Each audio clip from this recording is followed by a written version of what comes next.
मतं व्यक्त केलेले आहेत.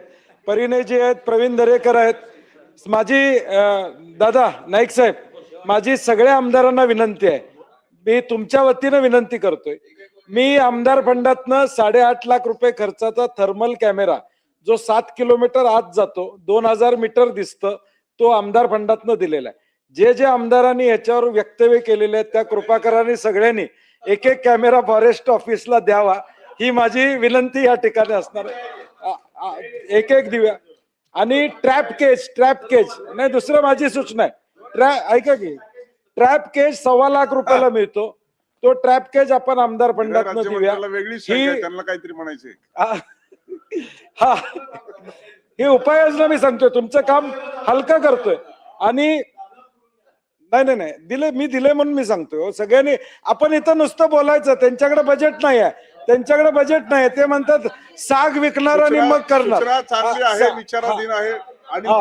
आणि कारण की आता कोल्हापूरमध्ये दादा टाटा कॅपिटलनं 1,17,00,000 रुपये देऊन एनजीओ मार्फत रोटरी सनराइज आशिष पिल्लानी म्हणून आमचे मित्र आहेत, ट्रॅप कॅमेरे 40 बसवलेले आहेत. टाटा कॅपिटलने 1,17,00,000 दिलेत परिणे. तसं आपण सगळ्यांनी जर केलं तर हा ॲनिमल ह्युमन कॉन्फ्लिक्ट कमी व्हायला आपल्या सगळ्यांची मदत होईल. या दोनसाठी सगळ्यांनी आमदार निधी द्यावा ही विनंती. सभापती महोदय, माझा प्रश्न हा काय प्रश्न उत्तराच्या तासातला प्रश्न नाही आहे, हा प्रश्न ऑफ क्युरियोसिटी आहे.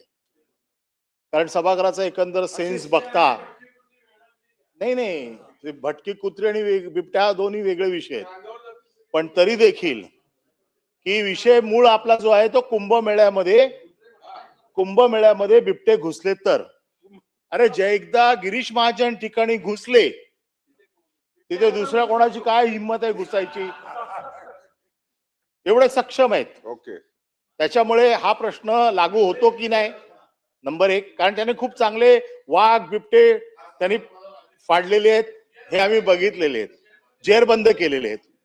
दुसरा विषय असा आहे, त्यांनी खाली बसून सांगितलं की डिझास्टर मॅनेजमेंट माझ्याचकडे आहे, तर कोणतरी पाठवून म्हणाला डिझास्टरच तिथे गेलेलं आहे, तर अजून मॅनेजमेंट काय करायची, हा माझा दुसरा विषय आहे. आणि तिसरा विषय ह्यांनी सांगितला की कॅमेरे द्या. आता ह्या कॅमेराचा उपयोग त्यांनी सांगितलं की ड्रोन द्या, कुंभमेळ्यामध्ये कशासाठी होणार आहे याचा देखील खुलासा आपण करावा. हे माझे क्वेश्चन आउट ऑफ क्युरियोसिटी आहेत. सन्मान्य सभापती महोदय, सन्मान्य सदस्य अनिलजी परब यांनी सांगितलेली बाब खरी आहे. खरी म्हणजे काय अर्धे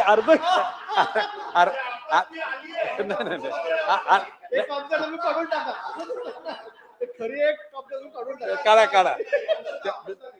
एकूणच कुंभमेळ्याच्या पार्श्वभूमीवर कुंभमेळा मंत्री म्हणून गिरीश महाजनांची ओळख झाली, म्हणजे ते व्यवस्थापन मंत्री. ओके, आणि त्यांच्याकडे आपत्ती व्यवस्थापन आहे. मी त्यांना परवा दिवशी बोललो की आता अजितदादा दुर्दैवाने गेले, परंतु अजितदादांनी सुमोटो 11 कोटी रुपये डीपीडीसीच्या फंडामधून वन खात्याला तिथे वर्ग केले.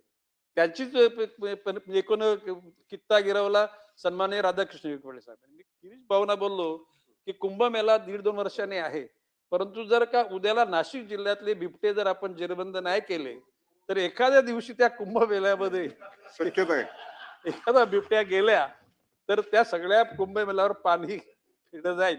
आणि मग त्यांनी लगेच सांगितलं की तुम्ही नाही ऐकून घ्या, मी त्याचं कौतुक त्यांचं मी कौतुक करतो. त्यांनी सांगितलं फक्त तुम्ही पत्र द्या आणि तुमची गरज काय तिकडची सांगा, लगेच त्या ठिकाणी निधी तरतूद करतो. आणि आपत्ती व्यवस्थापन मंत्री पण ते आहेत, लक्षात राखा. आणि बिबट्यांचा हल्ले हे राज्याची आपत्तीच म्हणून आपण कन्सिडर केलेली आहे, ऐकलं का. आणि भविष्य काळामध्ये त्याच अँगलने आपण बघणार आहोत. आणि मला वाटतं असायला का की सभापती महोदय, बिबट्यांचा आणि वाघांचा वावर आता आपल्या परिसरात होईल का काय अशा प्रकारचा भास व्हायला लागलेला, एवढ्या बिबट्यांचा उच्चार झालेला. प्रश्न क्रमांक 3.